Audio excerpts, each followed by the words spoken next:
नमस्कार, मैं हरिशंकर व्यास। मैं नवंबर 1983 से गपशप कॉलम लिख रहा हूँ। इसे जनसत्ता अखबार की लॉन्चिंग से लिखना शुरू किया था। अखबार में तब हर संडे गपशप छपता था और लिखने वाला मैं यानी कि वेद व्यास। जनसत्ता छोड़ने के बाद पंजाब केसरी, पायनियर सहित कई अखबारों में गपशप बतौर सिंडिकेटेड कॉलम छपा। सन 2011 में पंजाब केसरी की जगह यह नया इंडिया में प्रकाशित होने लगा। कुछ सालों से यह रविवार के बजाय शनिवार को छप रहा है। अगले वर्ष इस कॉलम के 40 साल पूरे हो जाएंगे। पहले दिल्ली की हाकिमी सरकार की अंदर खाने की बातों, अय्यारों तथा सत्तावानों के किस्से लिखता था, मगर वक्त के साथ मैं विचार और भारत चिंतन में रमा, इसलिए कॉलम की प्रकृति बदली है। अब गपशप कम है और भारत विश्लेषण के साथ भविष्य की दशा दिशा के संकेत अधिक। पुराने पाठकों को मालूम है कि इस कॉलम में मेरे अधिकांश पूर्वानुमान सही साबित हुए। आज 12 अगस्त 2022 का गपशप कॉलम है। यह वीडियो फॉर्मेट का पहला प्रयोग है। आज इन 5 हेडिंग में गपशप है। एक, आश्चर्य जो नीतीश और तेजस्वी नहीं डरे। 2, अब कैसे खत्म करेंगे नीतीश को। 3, क्या ममता बनर्जी डरी हुई है। 4, लालू, सोरेन और ममता परिवार पर लटकी है तलवार। 5वीं गपशप है, जो नहीं फंसे हैं उनको फंसाना। पहली गपशप है, आश्चर्य जो नीतीश और तेजस्वी नहीं डरे। मैंने 6 अगस्त को लिखा था, अब ईडी से विपक्ष को फायदा है। तभी विपक्ष की 17 पार्टियों ने ईडी को लेकर पिछले सप्ताह एक साझा पत्र लिखा। वह विपक्ष की राजनीति में नई शुरुआत है। इस बात से पहले मैंने 23 जुलाई को लिखा था, अब अकेले नीतीश पीएम के लायक। तब मेरे लिखे ये वाक्य थे। यह बात इसलिए बेतुकी लग सकती है क्योंकि वे फिलहाल भाजपा की गोद में हैं, लेकिन ये नामुमकिन नहीं है कि नीतीश कुमार नाता तोड़ने का साहस दिखा दें। भाजपा से नाता तोड़कर वे राजद और कांग्रेस से नाता जोड़ लें। इससे न केवल सरकार बचाए रखेंगे बल्कि पूरे देश में विपक्ष की आशा का केंद्र बनेंगे। वही हुआ। मेरी गपशप सही साबित हुई। अब सवाल है कि नीतीश और तेजस्वी की हिम्मत का नरेंद्र मोदी और अमित शाह के लिए क्या अर्थ है। मुझे आश्चर्य है जो मोदी शाह ने धोखा खाया।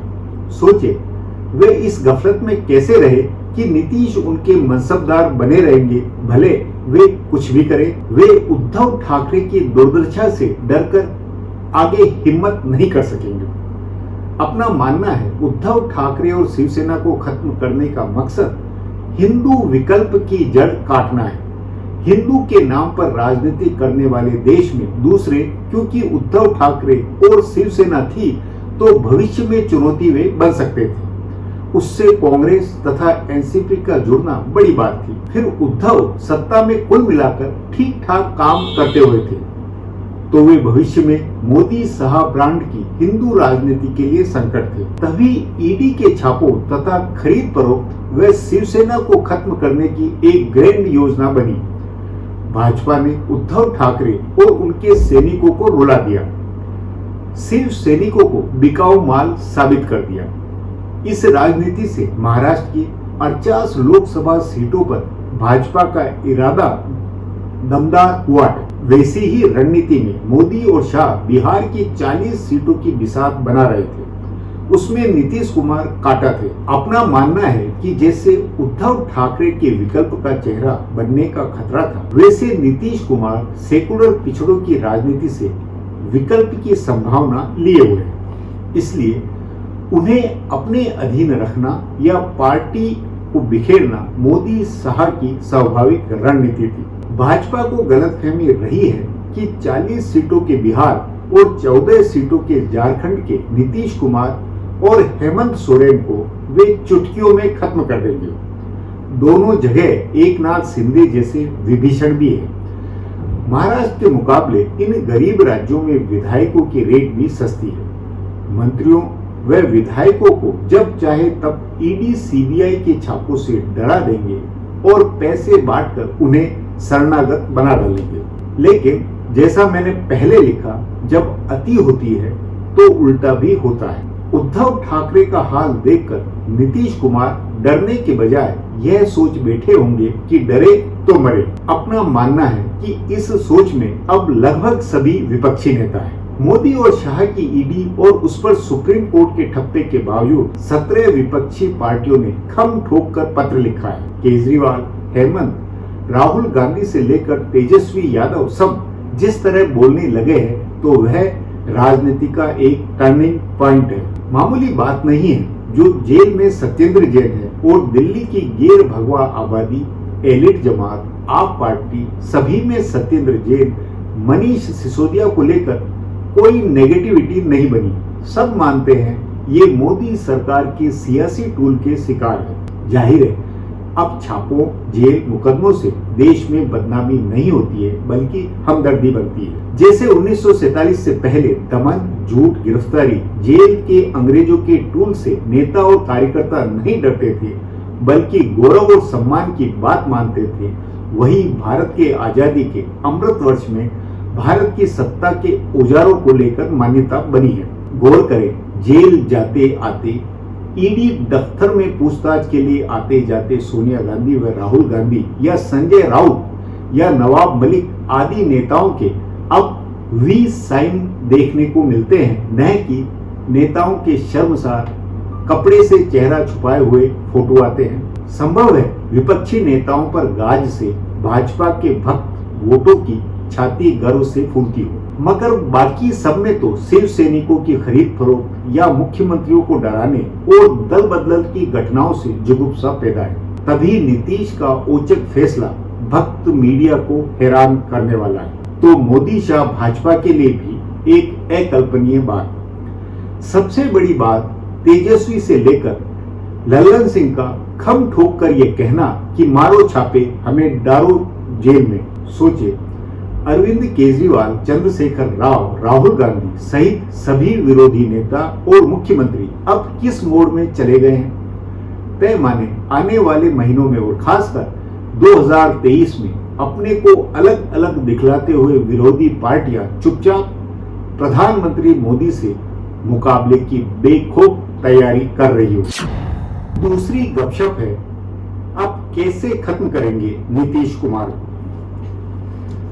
मेरा मानना है कि नीतीश कुमार की राजनीति को भाजपा अपने साथ में रखते हुए खत्म कर सकती थी, लेकिन अब वे क्योंकि आजाद हैं और पिछड़ों की मंडल राजनीति के गढ़ बिहार की पिछड़ा व दलित पार्टियों की साझा सरकार के नेता हैं, तो उन्हें ईडी व सीबीआई के छापों से डराना और विधायकों की खरीद फरोख्त से सरकार को गिराना आसान नहीं होगा। वैसी यदि गलती की तो बिहार के साथ उत्तर प्रदेश के पूर्वांचल के पिछड़े वोटों, झारखंड व ओडिशा तथा बंगाल के वोटों में नरेंद्र मोदी के पुराने वोट टूटेंगे। 2024 के चुनाव तक बिहार में नीतीश और तेजस्वी 1 और 1 11 साबित होंगे।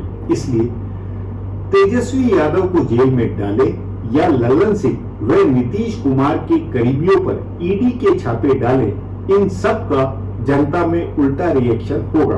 केंद्र सरकार जितने छापे डालेगी, बिहार में नीतीश और राजद व कांग्रेस की उतनी ही सीटें बढ़नी है, लेकिन भाजपा के पास दूसरा कोई राजनीतिक तरीका भी नहीं है। तय माने बिहार में 2024 के बेरोजगारी और आर्थिकी बदहाली के मुद्दे नंबर 1 रहेंगे। बिहार की नौजवान आबादी और मोदी सरकार के राज में उसकी बेगारी से गुस्सा बढ़ता हुआ है। वह अग्निपथ के विरोध के वक्त में जलता था। यदि नीतीश कुमार, लालू यादव, तेजस्वी, जीतन राम मांझी, उपेंद्र कुशवाहा ने समझदारी से साझा बनाए रखा तो विधानसभा चुनाव से पहले ये 2024 के लोकसभा चुनाव में बहुत फायदे में रहेंगे। तभी अपने को खटका है कि कुछ भी हो जाए, सरकार को बदनाम करने, उसे गिराने की हर संभव और सबसे गंभीर कोशिशें भाजपा बिहार में ही अब करेगी।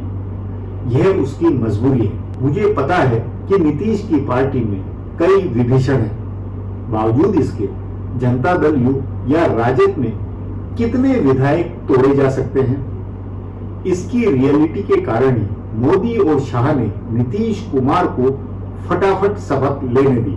यह चर्चा मामूली नहीं है कि आशंका में अमित शाह ने नीतीश कुमार से पहले पूछा कि सब ठीक तो है, तो दूसरी तरफ तेजस्वी यादव से भी अप्रोच भिड़ाई गई। मोदी और शाह इस सीमा तक भी जा सकते हैं कि लालू जी हमारे साथ आओ, हम आपके और आपकी पार्टी के सभी संकटों को दूर कर देंगे, तेजस्वी यादव को मुख्यमंत्री बना देते हैं। सन 2024 से पहले हर संभव कोशिश होगी कि लालू व तेजस्वी को पटाकर भाजपा उनका भगवा तिलक करे। मोदी और शाह बिहार व झारखंड की 54 लोकसभा सीटों के लिए किसी भी सीमा तक जाएंगे, कुछ भी करेंगे। लालू के जन्मदिन पर उनके घर जाकर उनके जन्मदिन का गुलदस्ता भी दे देंगे। इसलिए अगले 18 महीनों में मोदी और शाह की बिहार शतरंज सचमुच में देखने लायक हो। मेरी गपशप का यह भी सवाल है, देश की सबसे लड़ाकू नेता ममता बनर्जी है, लेकिन क्या वे डरी हुई है? पश्चिम बंगाल की मुख्यमंत्री को क्या अपनी और अपने परिवार की चिंता सता रही है? यह सवाल लाख टके का है। इसलिए क्योंकि ममता इकलौती विपक्षी नेता है जो पिछले कुछ दिनों से विपक्षी एकजुटता से अलग अलग चल रही है। हालांकि उनकी पार्टी ने ईडी के असीमित अधिकारों के खिलाफ लिखी गई चिट्ठी पर बाकी पार्टियों के साथ दस्तखत किए थे, लेकिन ममता 4 दिन तक दिल्ली में रही और उन्होंने विपक्षी नेताओं के साथ मेल मुलाकात और राजनीति का कोई भी काम नहीं किया। उल्टे वे नीति आयोग की बैठक में शामिल हुई, जिससे पहले वे बसती रहती थी। उन्होंने राष्ट्रपति और प्रधानमंत्री से भी मुलाकात की, लेकिन सोनिया गांधी से वे मिलने नहीं गई, जिनसे मिलने का उनका पहले कार्यक्रम। ममता बनर्जी की पार्टी ने उपराष्ट्रपति के चुनाव में हिस्सा नहीं लिया है। विपक्ष की साझा उम्मीदवार मार्गरेट अलवा के कई बार अनुरोध करने के बावजूद उनकी पार्टी ने वोटिंग में हिस्सा नहीं लिया। इतना ही नहीं, बिहार में भाजपा को छोड़कर नीतीश कुमार जब राजद के साथ लौटे तो देश की लगभग तमाम विपक्षी पार्टियों ने इसका स्वागत किया था, लेकिन उन्होंने नहीं किया। बाकी दलों ने आगे बढ़कर कहा कि यह 2024 में भाजपा के हारने की शुरुआत है, लेकिन ममता बनर्जी की पार्टी विपक्ष के इस जोश और उत्साह में शामिल नहीं थी। तो क्या इससे माना जाए कि ममता बनर्जी की कोई कमजोर नस ईडी और सीबीआई को मिल गई है, जिसकी वजह से वे डरी है?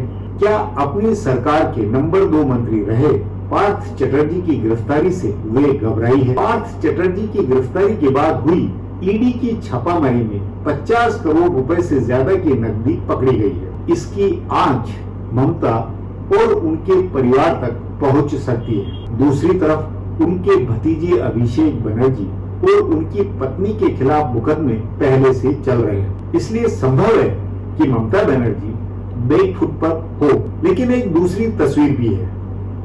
ममता बनर्जी झारखंड के मुख्यमंत्री हेमंत सोरेन की खुलकर मदद कर रही है। उन्होंने हेमंत सोरेन की सरकार को बचाने का काम किया। झारखंड पुलिस की दी गई सूचना के आधार पर बंगाल पुलिस ने झारखंड कांग्रेस के 3 विधायकों को ढेर सारी नकद के साथ गिरफ्तार किया हुआ। तीनों विधायक बंगाल की जेल में हैं और बंगाल की सीबीआई सीआईडी देश भर में छापेमारी कर रही है।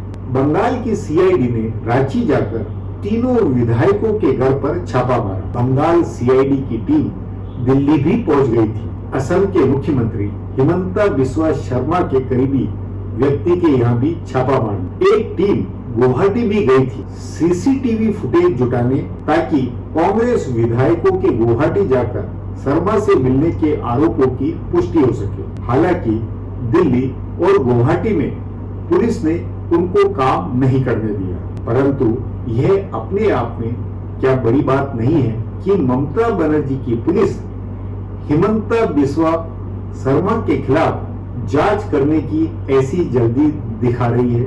ममता बनर्जी को पता है कि आसाम के मुख्यमंत्री इन दिनों भाजपा आला कमान के सबसे करीबी नेता है। महाराष्ट्र की सरकार गिराने के प्रकरण से उनकी भूमिका और बड़ी है। पहले वे सिर्फ पूर्वोत्तर के राज्यों में काम कर रहे थे, लेकिन अब उनका दायरा अखिल भारतीय हो गया है।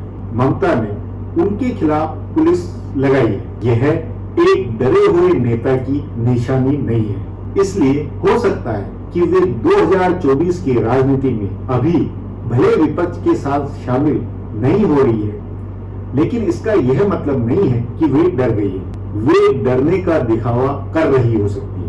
यह उनकी पोजीशनिंग का तरीका हो सकता है। उनको लग रहा है कि विपक्षी पार्टियां उनको नेता प्रोजेक्ट नहीं करेगी। उनकी बांग्ला अस्मिता की राजनीति उनके रास्ते में बाधा बन रही है। इसलिए ही विपक्ष के अभियान में शामिल होने के उन्हें कोई फायदे समझ में अभी नहीं आ रहे। नीतीश कुमार के विपक्षी खेमे में आने से उनकी आगे की संभावना और भी कमजोर हुई है। इसलिए भी वे अपने को विपक्षी राजनीति से दूर रख रही होगी। उनको पता है कि वे कुछ भी कर ले, यदि भाजपा को उनके खिलाफ कार्रवाई करनी है तो वह करेगी।